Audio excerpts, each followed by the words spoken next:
This is a special report from True Crime Today and the Hidden Killers podcast.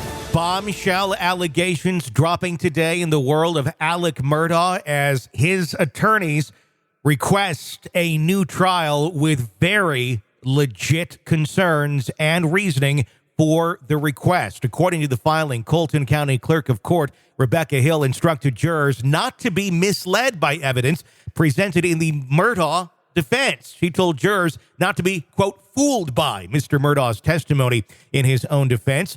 It goes on to say Ms. Hill had frequent private conversations with a jury foreperson, a court-appointed substitution for the foreperson the jury elected for itself at the request of Ms. Hill, the motion states. Ms. Hill did these things to secure herself a book deal and media appearances that would not happen in the event of a mistrial. Goes on to say that Ms. Hill betrayed her oath of office for money and fame. These are allegations coming from the defense of Alex Murdaugh and being backed up by 3 sworn affidavits from 2 jurors and 1 dismissed juror. Jennifer Coffindaffer, retired FBI special agent, joins us right now to discuss this breaking news and shocking moment in the case of Alex Murdaugh, which could completely reset the dials on this back to day one and a new trial. Jennifer, what's your thoughts? Tony, my initial reaction is I'm just picking my jaw off the ground. Yeah. You have a clerk of courts who is really entrusted with so much information, with so much authority, with so much really ability to potentially affect a trial. And typically, though, it would never be thought of that words like this would be spoken in terms of trying to influence any juror with their personal feelings or thoughts about the evidence. I can't imagine this wouldn't end up in a mistrial unless somehow this information is proven untrue in some way by the prosecution. And that's what's going to be happening next. They're going to have to try and prove this. The motion does cite that at least 3 sworn affidavits from 2 jurors and 1 from a dismissed juror, as well as excerpts from Hill's book, Behind the Doors of Justice, The Murdaugh Murders, all corroborate this information. So you have jurors saying that, yeah, Miss Hill did say this.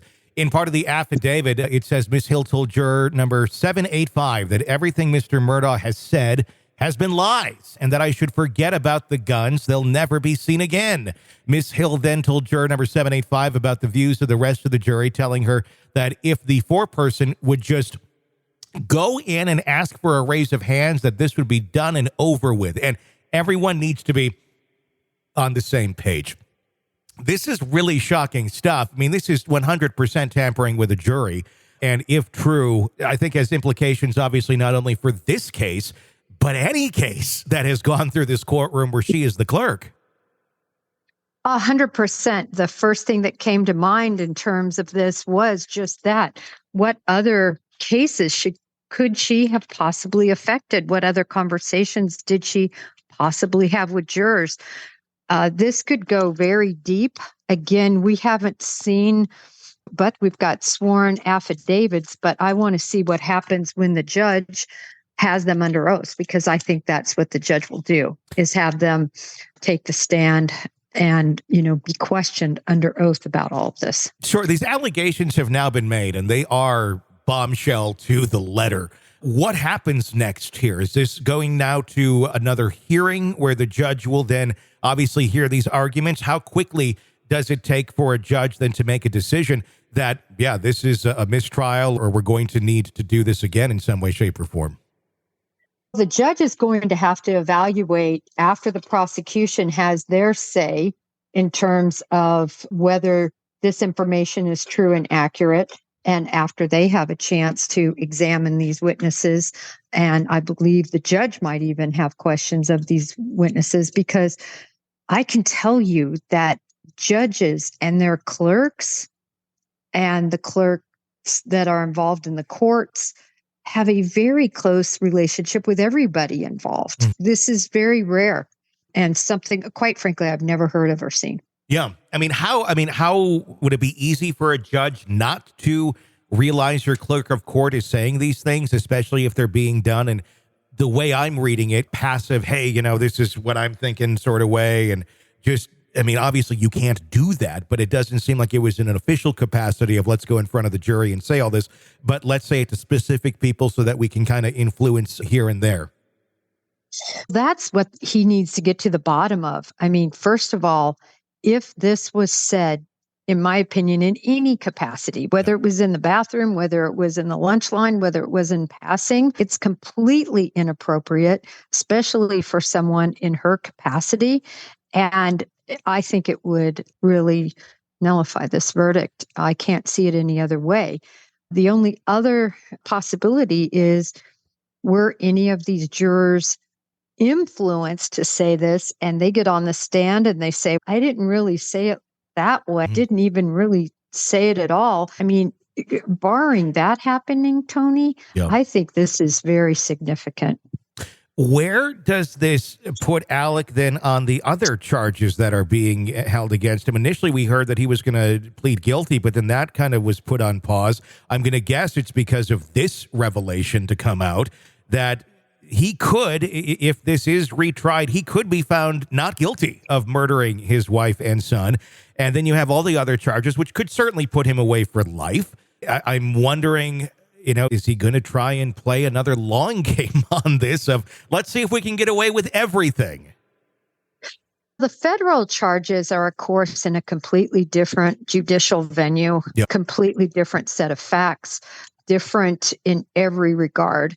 So what effect it will really happen on those charges, I don't know. I would think he certainly does have a breath of confidence, though, based on this, that he's going to get a new trial and that indeed he's going to get a second bite of the apple. So, winning that trial, my guess is they won't put him on the stand, and which I believe was the reason they lost in the first place. Sure. And the other question would then be, will the financial crimes end up into this trial as well? Because that was a big point of contention initially. Those were not going to be there. Then I believe Griffin said something, and it then opened up the door to the financial crimes being introduced into the case as well, which obviously painted a horrible picture of who Alec is as a human being. You bring up such a great point, Tony, because what happens when this happens, if indeed they're going to get a new trial, is the defense already has played the game once. So they get to work backwards from all of their mistakes. And that is a huge mistake they made that allowed that evidence in, having Alec take the stand. They're going to get to not do that in the next trial. And there could certainly be different results. Jennifer Coffindaffer, thank you for joining us, retired FBI special agent, and your opinion on this case as we've been following it together for the last half year. Invaluable as we now face this possible retrial of Alex Murdaugh that now seems very possible, far more than it did just a few hours ago. We, of course, will keep you up to date here as this situation continues to develop here on the podcast. Press subscribe so you don't miss any of our updates. I'm Tony Brueski. Stay with us. This has been a special report from True Crime Today and the Hidden Killers podcast. You're consuming the Hidden Killers podcast. Want more? Start binging on all of our true crime podcasts right now through Apple Podcasts and get an ad-free experience when you sign up to be a True Crime Today Premium Plus member exclusively on Apple Podcasts. More of the Hidden Killers podcast dropping soon. Press subscribe now.